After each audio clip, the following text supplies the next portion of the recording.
Welcome to Failing for You, where I'll fail so you don't have to, or even better yet, so you can too. Hello, everybody. It is your host, Jordan Yates, back for another episode of Failing for You. And today I'm joined by Sol Rosenbaum. Is it Sol or Sol? Sol. Sol. You know, sometimes I ask before and then I still get it wrong. So I was like, I'm not going to ask. And then as soon as it came No out, I was like, problem. oh, maybe I should ask. Well, I'm joined by him. And today we're going to talk about his journey of he has an engineering background. At one point, he decided to start his own engineering firm, got really into it, and then was like, you know what, actually going to go back to a day job, put that to the side, and then eventually made another 180 and went back to his firm and is doing that full time now. And he has learned a lot of lessons along the way that he's going to share with us. So, say hello to everybody. Thank you so much. Appreciate you having me here, and hope we can teach your listeners something new today. Me too. Okay. I guess I kind of botched the intro, which is almost becoming like a trademark thing for me, I think. If you listen to more of my episodes, it's like I butcher the name, I butcher what I'm talking about, butcher my own name, and then I'm like, okay, let's get into it. So now that we've done our ritual, can you tell us about what it is that you do today? Just a quick brief intro and your background, like the engineering side, then we'll get into the actual storyline. Okay, absolutely. So as you mentioned, I have a background in mechanical engineering, and I went right into the energy efficiency field out of engineering school. A lot of zigs and zags, but where I am today is within the due diligence world of the commercial mortgage finance industry. And what I always say is that my firm is at the intersection of engineering and that mortgage finance world. We deal a lot with energy projects that are tied to various green loan programs. We do engineering review of property condition assessments, and we also get a lot of sort of green certification projects that sort of fall into that sustainability realm. Very cool. Sounds like an interesting day-to-day life that you live in Yeah. that sector. So now that we kind of have your accreditations and what you do, let's take it back to when you first decided to go out on your own. Why did you decide to go out and start your own business? Right. So, I'd like to say that I had all my ducks in a row and I really knew what I was doing, but I didn't. I think that I went out just because I wanted what a lot of people do when they open up their own firm. They just want control of the projects, and they want to say, oh, I like that project, or I want to work on Tuesday but not on Wednesday, and just have the full control.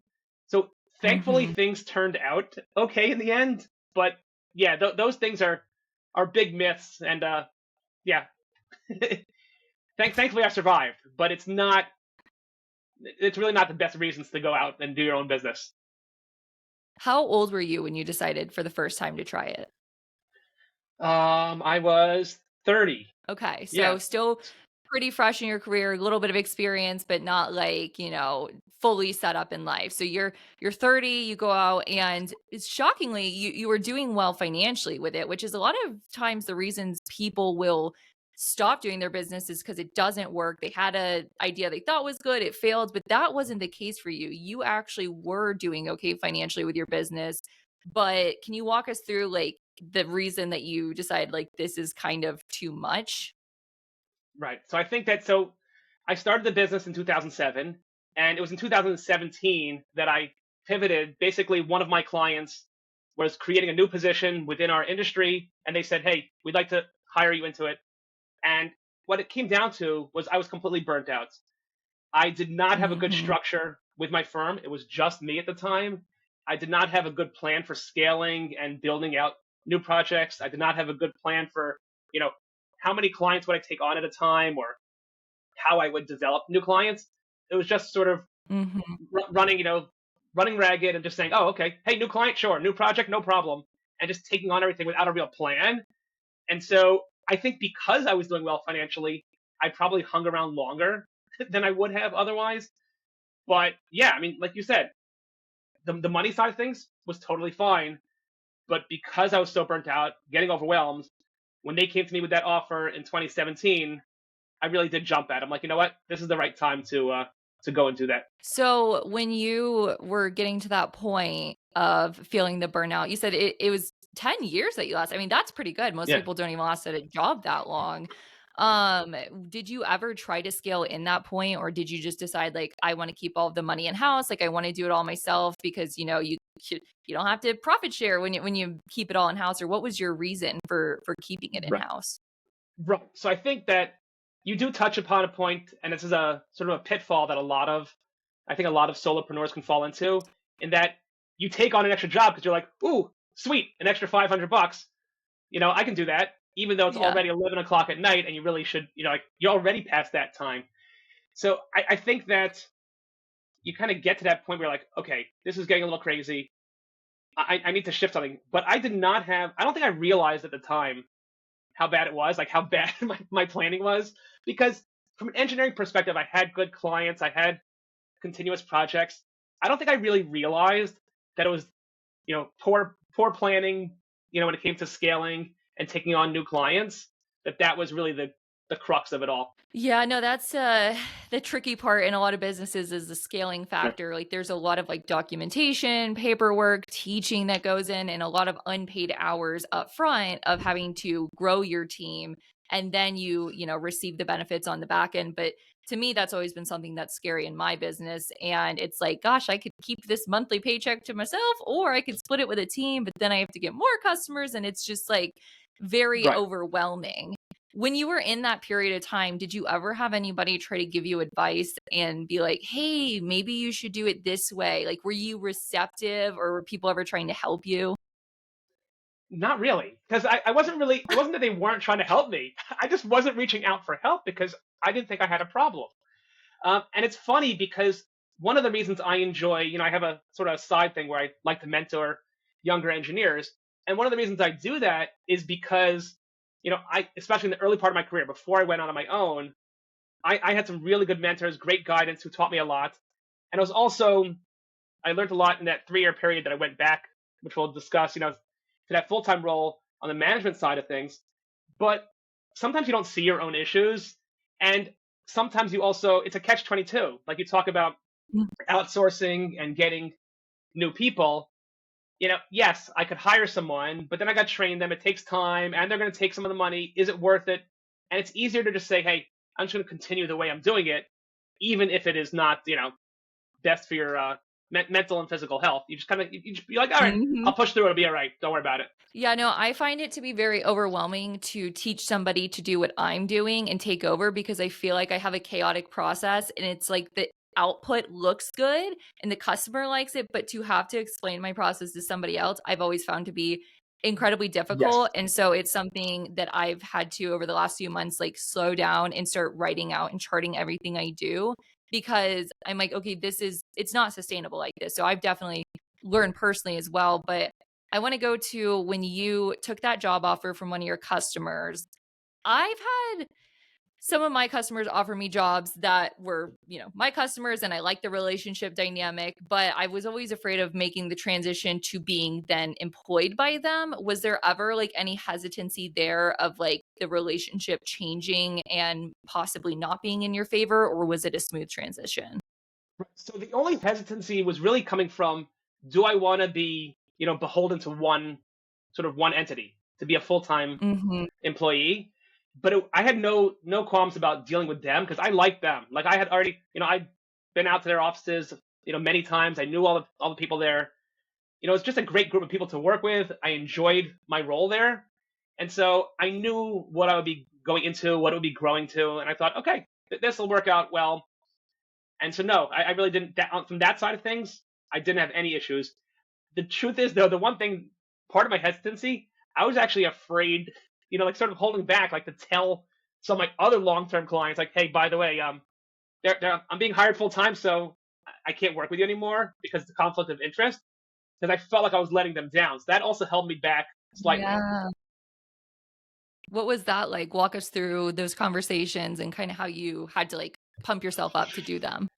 Right. So that it's interesting because I had, with those folks, there was one particular client who was literally one of my first clients, and I had worked with them, continuously for 10 years. And here I was telling them, hey, I got to leave.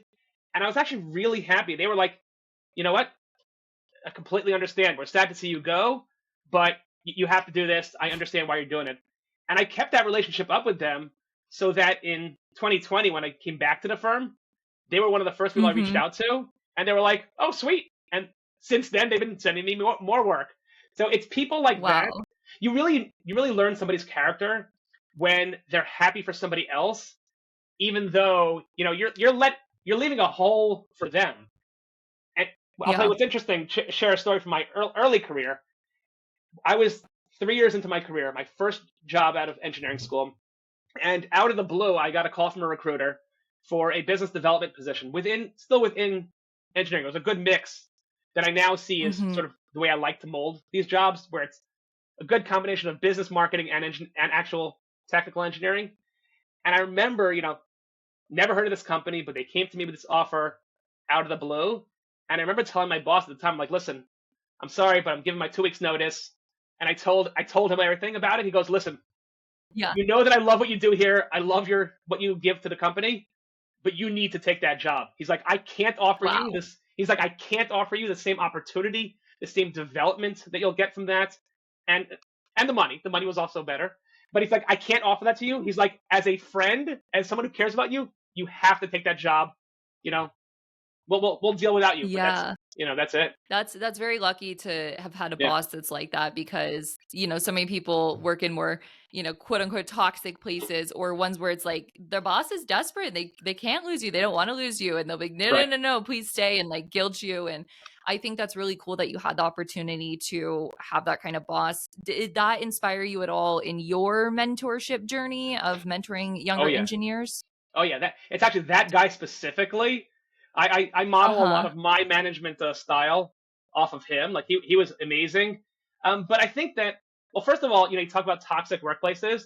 I've been very lucky in my career. I've actually never worked in a toxic workplace. I've had places that I Wow. liked better than others. I've had bosses that were more interesting than others and that I connected, better to. But I've never had a really negative experience. But yeah, I think that if you start to look back and pick up from different bosses, I know that last guy, he was amazing. So that's probably Mhm. the most, from one person from him. But even like my first boss coming out of university, he cared about a lot of people, but he was just personally, him and his wife had decided they didn't want to have children, and their focus was to retire at 50. That was their whole goal. And so, in Yeah. some senses, I was like this young married guy with a little kid. I didn't connect with him on that level. But once you start to understand the Uh-huh. guy and you realize where he's coming from, he was great. Like I learned so much from the engineering side from him, how to like really analyze problems. And so it's about connecting with those people. And once you connect with everybody in your office, you can really learn a lot from anybody. Yeah, no, that's a really great point. And so I want to make sure we're staying on the correct timeline. So you get out of school, you have these jobs, you get a good mentors, you go out on your own, 30 to 40, you're back and it's 2017, you start this new job. Were you at this point doing mentorships for younger engineers or has that happened yet in the timeline? When did that start? Right. So I've always done something on the side with the mentorship. And so I have a website, I have a Mhm. newsletter. It's never become this really big thing, but it's something that it sort of happened organically, probably a few years into my what do you call it? When I was doing the consulting. I was working at Mhm. a company, for a while, and we're just talking in the break room.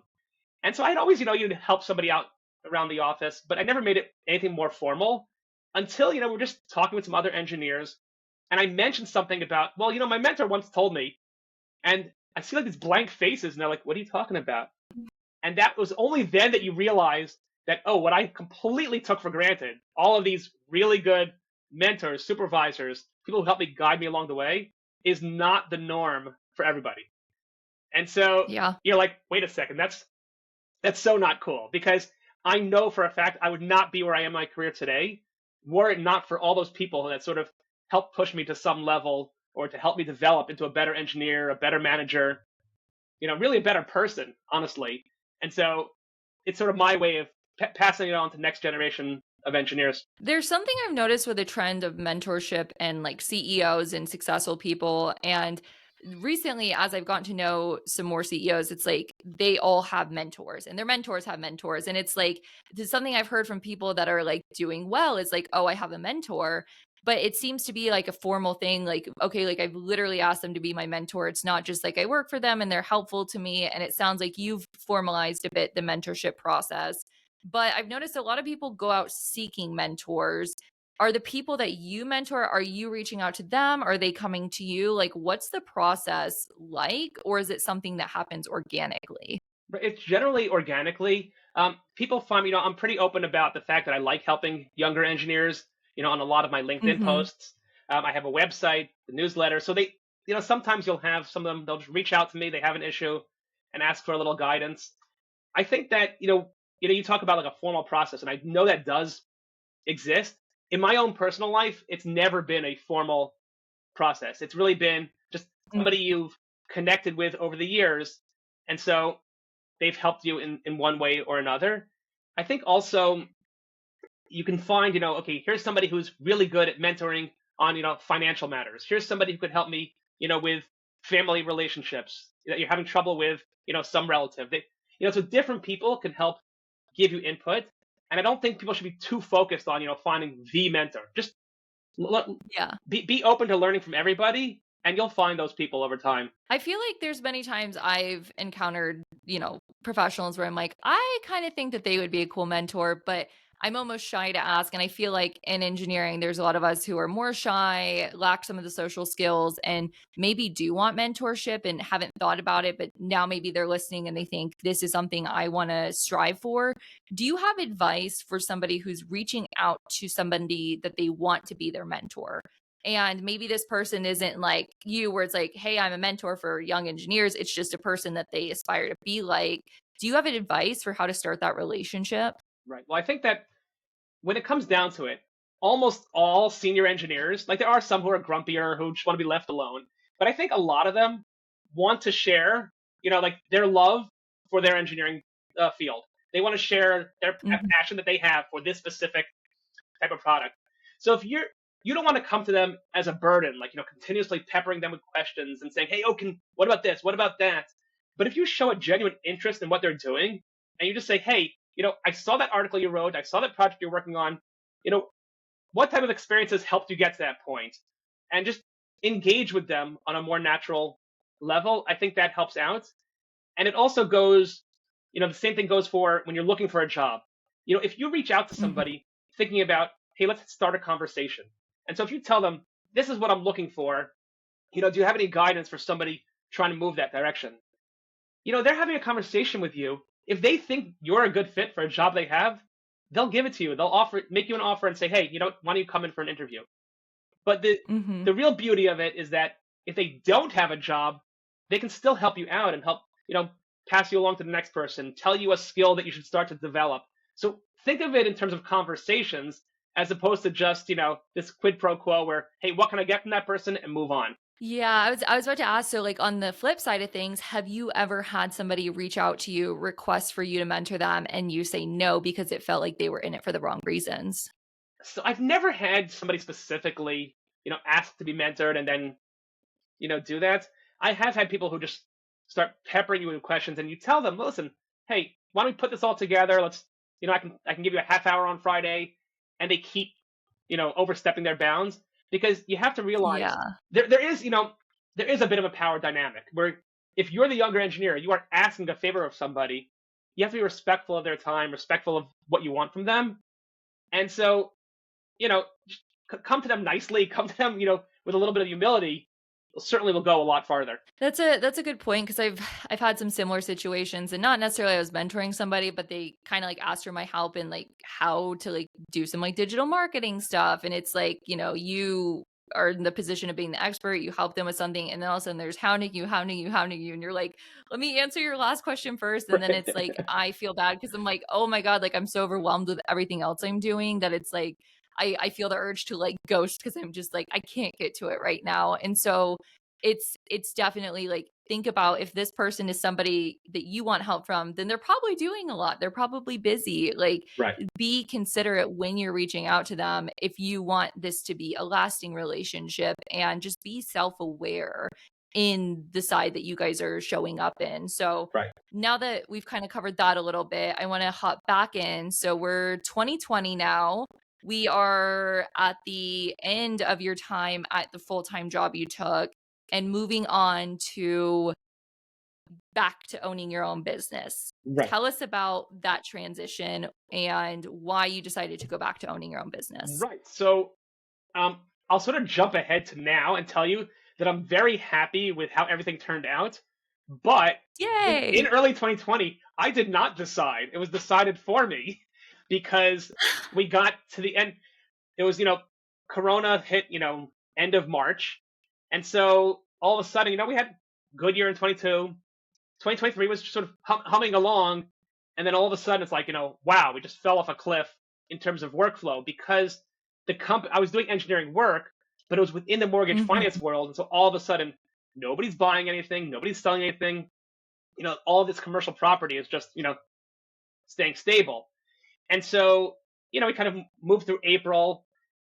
And I think as we got towards the end of April, honestly, I forget if it was end of April or end of May, where I basically Yeah. got a call from the executive vice president who said, "Listen, we still want you to stay on as in that role, but as a contractor because he's like we Mm. can't commit to the salary, we can't have you do that." And so now you end up in a situation where okay, I really couldn't say no because it was either Yeah. that or we're getting rid of you. So I was like, okay, Yeah. we did that, and it turns out now, look, listen, I still do all of their green stuff. I still work on all of their projects. But even in that first conversation, he said, listen, and this will allow you to do work for other people. Maybe you can sort of piece it all together. And that's when I just started reaching back out to people. But I also now had 3 years of, management experience, better marketing and business knowledge. So I think it actually helped me learn some of that I now use in my career. And yeah, I Mhm. just built it up right from then. But I did know that okay, I have to have some sort of guidelines within my own firm that okay, this is what I'm willing to do, this is what I'm not willing to do, so that you can build it up, good, strong, sustainable company, but not burning myself out and having too much on my shoulders. Yeah, did you at any point, like, once that conversation happened, I am assuming there may have been a little bit of excitement towards the idea of getting to, like, reach back out to your old customers, but did you have the panic of the feeling of, "I don't wanna feel the way I used to feel when I had my own business and I was burning out?" Like, after having 3 years to reflect on that, did you feel panicked at all going back into that lifestyle? Not so much because I think that you have 3 years to reflect, 3 years to realize, oh, here's where I screwed up. Like, yeah, you look back and you're like, how did you not think that, working till 11 o'clock at night all the time and always accepting every little project was a good idea? And the other thing I Mhm. also realized is that you look back and you're like, wow, I haven't had a down month in, 7 straight years. I don't need that one extra project. That's fine. Let that one pass and just say, hey, tell the customer, hey, I can't do it. But Mhm. when you're in the heat of it, you don't realize. And I think that having sort of that 3 year break where I went back to the full time position helped me recognize some of those things. And I think it's definitely, making for a stronger firm this time around. What did you do tactically different? Like, how soon was it like, okay, I need to actually hire people. I need to like write down business procedures. Like, what did that look like in your process starting over Right. So again? the first thing I did was actually, and something I still do to this day, is I really sat down with my accountant. And so I meet my accountant on a monthly basis. And it's one of those things where Wow. it kind of keeps you on track knowing, okay, what do we need to run this business so that, if I need to hire somebody, what does the revenue need to be in order to do that and not be all nervous? How do you put everything together? So Mhm. I was much more cognizant of the structural issues. I also, hold on, this book, highly recommend, the E-Myth. The, The the E-Myth. E-Myth Okay, I'll by write that Michael down. Gerber. It's a really good book about talking about working on the business versus working in the business. You have a lot of people, like I Yeah. mentioned to you, how when I started in 2007, I had no idea what any of that meant. And I think this would have been a good book to read at that time because you get people who only want to do their own projects and they say, oh, okay, I'm going to be in charge of that. But they don't realize that, okay, now you're also in charge of the customer relations, the contracts, dealing with the aftermath, dealing with the deliverable, all of these extra pieces. You're not able to just focus on that one true love, of the actual project Mhm. work. And so, reading this book, dealing with my accountant, knowing that, okay, here's where I want to get to, that helped me, significantly move in the right path. That's really smart to, like, look at it that way and, like, have that conversation with your accountant because I feel like that's something I could definitely learn to do is, like, be more cognizant of that, not just like, "Oh, I think I make this much, I think I have this much left over," and, Right. like, stop guesstimating everything and be more tactical. I think that's great advice for any business Yes. owner of any age because I don't think that's just strictly something young people do bad, I think that's No. something just lots of Yeah. people struggle with because not everybody's business minded, No, it's no. it's good to know when you need to reach out for Right. help. And I think that, one of the things I did poorly early, like in the first iteration, is I had a period where I didn't have a business bank account. It was just, oh, it's in my, like, what's the difference? It's just me. So it was going in my regular, personal bank account. But the problem is that then you have business expenses. You don't really have a fixed salary. So you don't really know, Mhm. okay, what does it cost to run this business? Because, you try to pull out your business expenses. And then I have, my wife going grocery shopping, going clothing shopping for my daughter. And it's like, wait, what's going on here? You don't really know. And so now the way, it's like I have it set up that, okay, you have like your business gets paid, goes into the business account. And then Mhm. Sol Rosenbaum gets paid from the business. But you Yeah. have to separate it. You have to really know, okay, this is what's there. This is what it takes. Because until you start compartmentalizing that, yeah, you're setting yourself up to get a big mess. Yeah, I'm glad that that was one thing I did do right off the bat was set up a business account, which I was so hesitant to do because I was like, at that point, I literally had made Right. $250 and I was like, this is embarrassing. I don't need an account for this. Like, I'll do it later. But if I had to like go to an accountant after like a year of my first year and separate my personal finances from my business ones, he'd be like, why are you eating so much DoorDash? Did you really need to buy all those Lululemon Right. leggings? And it's like, I'm glad I saved myself from that embarrassment because it's like, I don't want anyone looking at my personal Right. credit No, that's card. Like, no, thank you. So, yeah, definitely. If you guys take anything away from this, no matter how little your business is, if you're going to have to file taxes and do all those expenses or even look at the operating expenses side of things, set up a separate business like checking, savings, right. whatever. What's the other one? Credit. My brain's not working. Do that and you'll be very happy Right. And later. But we are getting toward Oh yeah, oh, no, sorry. What were and you I gonna think just say? having that separate, it also just you can like my accountant, he has access to my credit card statements. He'll just go online. He'll be like, hey, we're missing a receipt. We don't have these things. Once you have that person in your, sort of in your as part of your process, like you said, if you came at the end of the year and they start looking through everything, it's a real pain in the butt. But if you meet with them Yeah. every month, every 2 months, just kind of something, if they see something that you need to course correct, it makes things really easy. So certainly recommend that. I need to be better about that frequency. That's my takeaway today. And then I'm gonna read that book that you recommended because that sounds cool. But as we're getting towards the end of our time, is there anything that you have, like any last nuggets of advice for the listeners? Any plugs you want to make? Go check out your websites, any of that kind of Sure. stuff. So the first thing I would tell people, we're talking about starting your own business, what does and does not work. There's no right or wrong whether opening a business, going out on your own is the right thing for you. But I really think you have to talk to people who have their businesses, listen to podcasts like this so that you know what you're getting into. Because what you have in your mind of what you think owning a business is like is not, is probably not correct. Maybe you're that one person who does know, but I'm assuming it's not correct. Um, we did mention, the passion that I have for mentoring. Certainly, people can check out my Mhm. website, The Engineering Mentor. Read some of the articles there. It's geared towards engineering students and early stage engineering careers. I'm fairly active on LinkedIn, so please reach out. I'm a big believer in networking for the sake of networking. So you don't need to need anything. You don't need to give me anything. Just if you want to connect, share thoughts, certainly happy to expand my network. Love that. Guys, I will put his information in the description below as I always do because, who can remember all the things to do and then, we want to make sure you guys connect. So connect with him connect with me, follow along with his journey. And yeah, that's all we got for today, guys. Thank you so much for listening to another episode. I appreciate you all. I hope you learned something. I hope you had a good time. Don't forget to like and subscribe and all that stuff that people tell you to do. But as always, I'm your host, Jordan Yates. And in the meantime, I'll be failing for you. See you next week.